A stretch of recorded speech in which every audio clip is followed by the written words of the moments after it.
Yo guys, welcome to some more reaction videos. Today we're going to a new video from Jaiden Animation, which is called the darkest Pokemon game you have never played. But as always, before the video starts, if you enjoyed the video, make sure to give it a thumbs up, subscribe if you haven't already, plus turn the notification button for more future videos.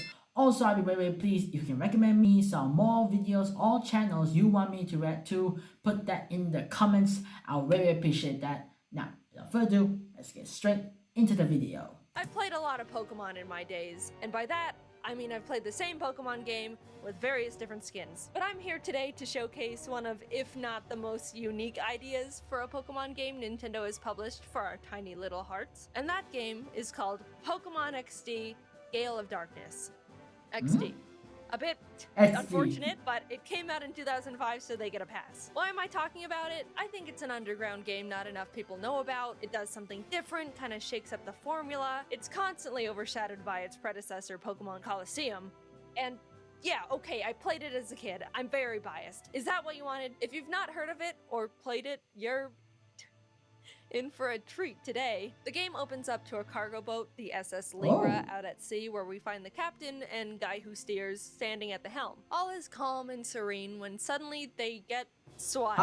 And it's not no ordinary SWAT today. Are they arrested? No, sir. This is a Lugia SWAT. They run out to see what's going on, and the captain looks up and makes this face as if he wants to kiss Lugia, the legendary Pokemon. But Lugia's not here for kisses. He's here for the opposite of kisses, which is crime. He hyper beams the cargo ship and then steals it. You heard me right. He just blasts the thing point blank and takes it away.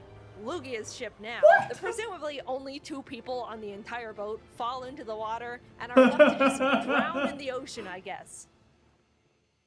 Well, that that's so sad. What are we, a minute in and 2 people are dead?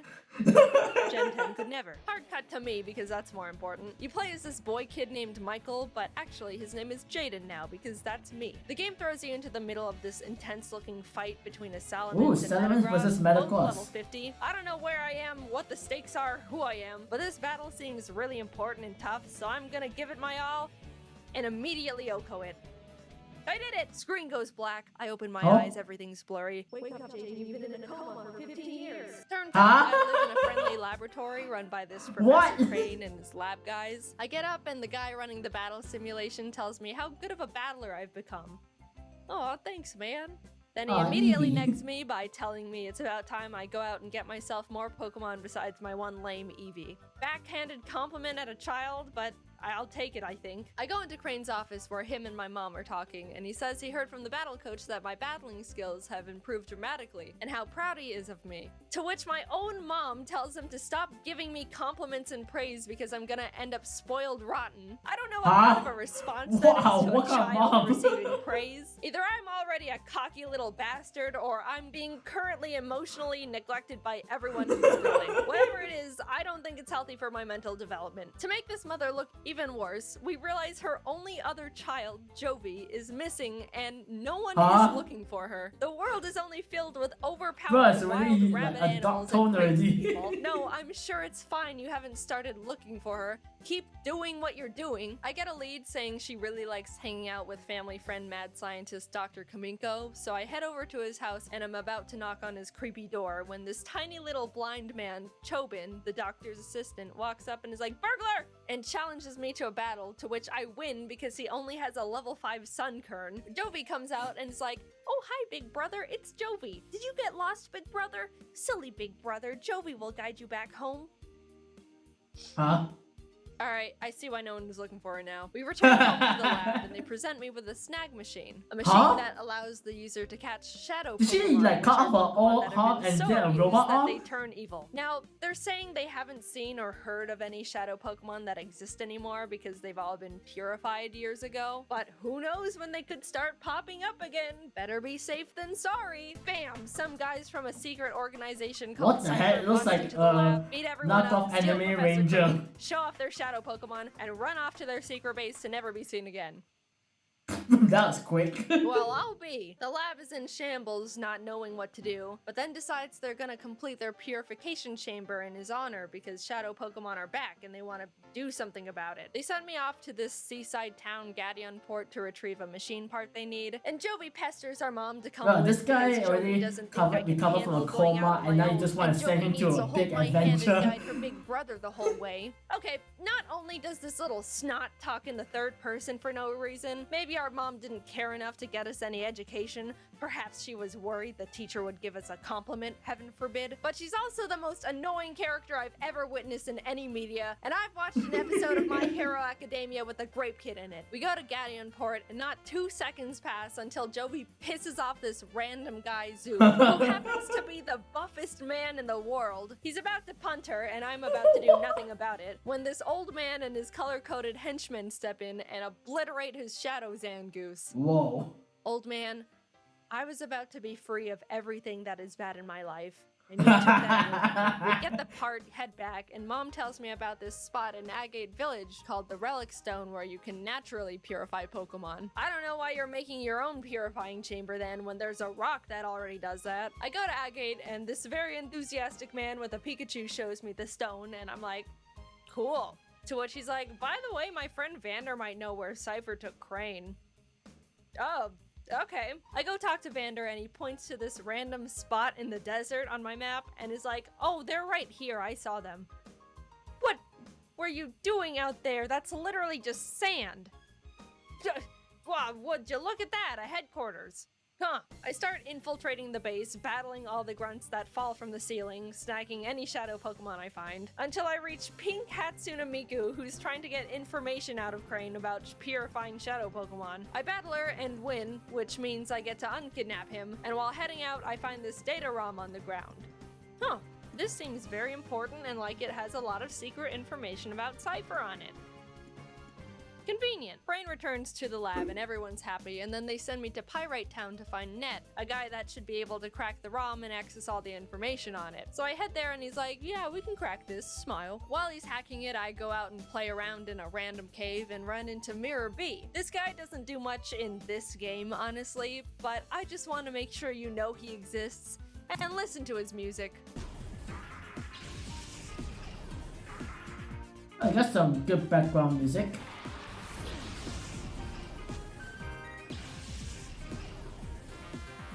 I go check on Ned again, and Cypher's busted and beat everyone up and kidnapped another person. Have you guys min-maxed how to kidnap people or something? You're 2 for 2 at this point, and are scarily efficient at it. They tried a hostage situation the data ROM back, and even though I beat up this big man and take all his shadow Pokemon, Ned still wusses out and gives the ROM back. He thought he was being 2 steps ahead because he saved all the information on his server already, but Cypher just logs on and deletes everything anyway. Ned says the only thing he remembers from the ROM was that Cypher was behind the disappearance of the SS Libra, and they're about to attack this city nearby called Fennec, and someone needs to go warn them. I guess I'm just Mr. Scooter across the desert and save everyone today, aren't I? I head to Fennec to warn the mayor about the attack, and as soon as I arrive, this lady hits me with a confetti cannon, congratulates me on being the millionth visitor to the city, and shoos me away to celebrate at Real Gam Tower. I try to get around her because this is important, but she's determined to gatekeep me no matter what I do. So I just go there and realize she literally sent a child to illegally gamble his life away. Wow! No one in this region likes children, do they? After not being able to figure out how to play bingo, I head back, sneak into the mayor's house, distract his house sitter with music, and find out the mayor was trying to write a note to Justy, the city's gym leader, warning him about the Cypher attack. I don't know why the mayor was trying to ask this random gym guy to help, but he was kidnapped halfway through writing it, so I guess it doesn't matter. Cypher realizes I now know what's up, and everyone in town reveals themselves to be disguised Cypher. Oh my god, they kidnapped the entire town. I don't care what kind of organization you're from. If you can successfully kidnap a village, you've earned my respect. I beat up Cypher, rescue their shadow Pokemon, and free literally everyone in the town who is locked in the city basement. Justy says he saw something suspicious going on in the desert and points to another random sand spot on my map I should go investigate. Honestly, How are all these people just stumbling onto these shenanigans in the middle of the desert? And why are they able to give the latitude, longitude of these locations after finding them? This has got to be like tens of miles from any sort of civilization. This is where people run out of gas in their car and then shrivel up and die before anyone can find them. Why were you here? That's wow. what it's like to be in a that's desert. The cargo ship. How did you find this? All right, what is so enthralling about this desert that crime and vigilante justice is constantly going on in every square inch of this place? Cypher's running around on the ship, and after I take their shadow Pokemon and chase them out, this group of strangers calling themselves Team Snag'em walks up and roofies me. I wake up, realize they stole my snag machine. This random old man who just started did we attach your arm? said he saw them head off in that direction and points to the middle of nowhere on my map again. Oh my god, more desert journey. I show up and wow, another headquarters for crime. I make my way to their head honcho, Gonzap, who's trying to put on my snag machine, but he's too big and muscular and adult. It doesn't fit. It does not fit on his giant muscle arm. He pretty much gives up, asks if I want to join Team Snag'em. I Just say make yes, your but he own, fights man. me anyway. And after I beat him, he's like, actually, you can have your arm thing back. We're not enemies. Awesome. So why am I here? You drugged me, stole my stuff, and then just called friendship and gave it back. I find Cypher's Shadow Pokemon Factory and walk up to the actual biggest men I've ever seen in they're the so world. buff. How naive I was to think Zook was big. Foolish me. Anyway, they're about to beat me TF up when Gonzap shows up, expresses his devotion to our newly blossoming friendship, and roofies them for me. Aww. Thanks, man. You're really consistent at that. I go inside and climb to the roof where their power generator is. There's a tiny little piece of paper there that says, use system lever to adjust voltage. Do not raise voltage too high.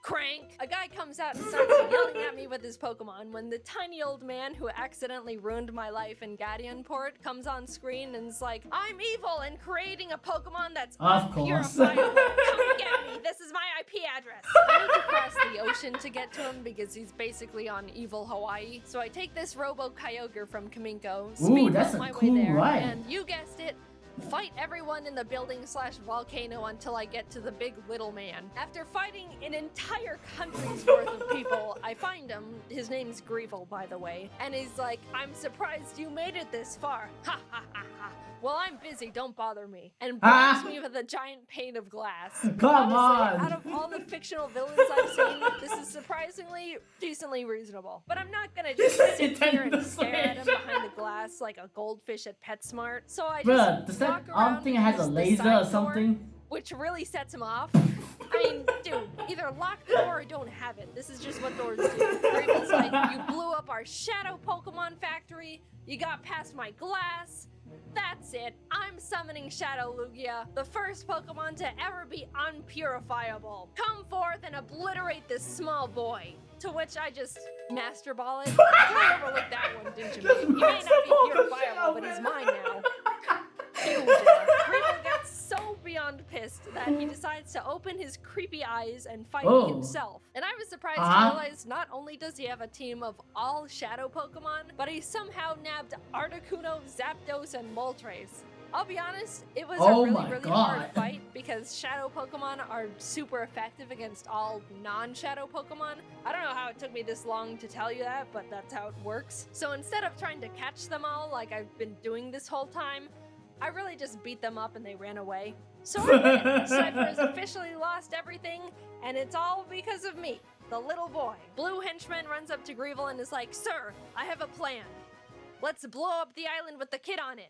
Which is like, oh my god. And then Red henchman is like, okay, that's a bit too far, man. Dad, let's go home. Yeah, they pulled the I'm your father/son twist on us, but it has very little effect on me because I do not care about these people. Anyway, they decide to not blow up the island with me on it and stop being evil, I think. I'm like 60% sure. And then happy ending, I just go home. So what do you think? For some reason, I really liked the game as a kid. I never actually beat it because I didn't know how to get past the gatekeeping woman in Fennec.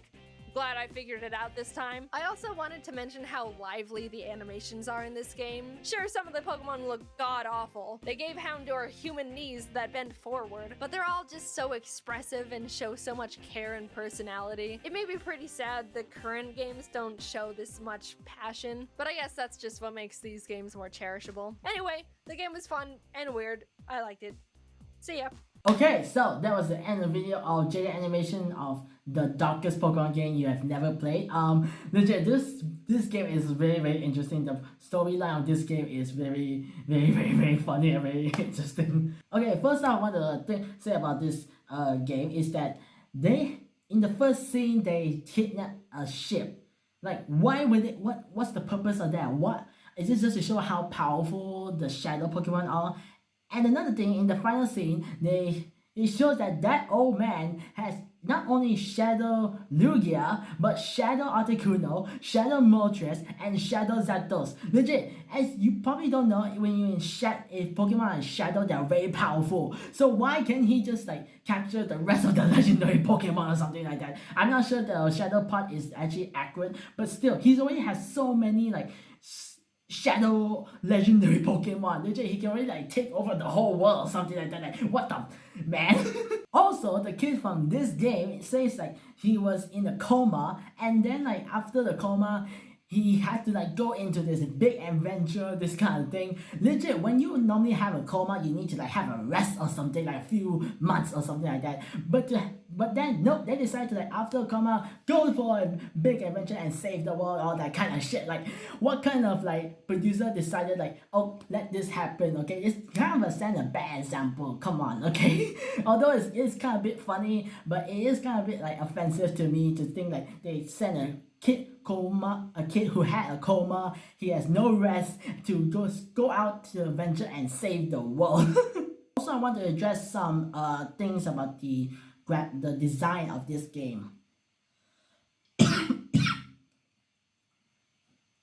First off is the Cypher's uniforms. They legit look like freaking like knockoffs of Power Rangers or like the Super Sentais, all that stuff, that one. But although it is kind of cool looking, honest, but still like it's kind of a bit like a knockoff to me, though. Second of all, the main character of this game has they say it's a glove, but it looks like more of a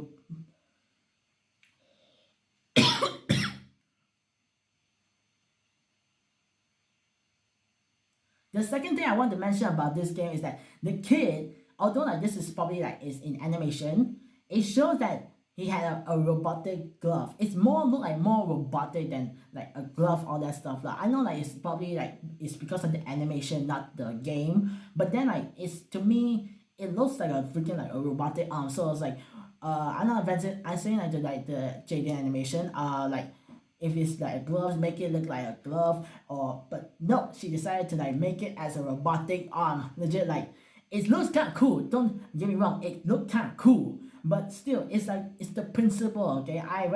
It got me so confused. Like, it shows like I thought like he cut his arm off to get a robotic arm, and then when you fight the big guy, he took his whole left hand or something like that. Like, it's so confusing to me. It's legit make no sense. And the last thing I want to mention about this game is that I'm not sure this is like fully true, but in this game, the main character rides a scooter, and most of the probably the Pokemon game, this kind of like Pokemon game, that one, the main character rides bikes. So I'm not is it different? Is this different, or is it like there's some other Pokemon games who also ride scooters, all that stuff? Just let me know, because like to me it's very different, because most of the Pokemon game I've seen, well, so far in the Jaiden Animation one, it shows that they're riding bikes. But for this one, it has scooters. The main character has his own scooter, so that's like a good point for me, because like bikes are so overrated. That one, I know it's like he's a kid. There are kids, like they should ride bikes. But this one, he's also a kid, but he has a scooter. Legit, like, come on, like, what? That is all for today, guys. If you enjoyed the video, make sure to give it a thumbs up, subscribe if you haven't already, plus turn the notification button for more future videos. Also, I'd be very pleased if you can recommend me some more videos or channels you want me to react to. Put that in the comments. I'll really appreciate that. Also, go check out Jaiden Animations channel. Links is in the description. Now, that's all. Hope to see you guys next time. Take care and peace.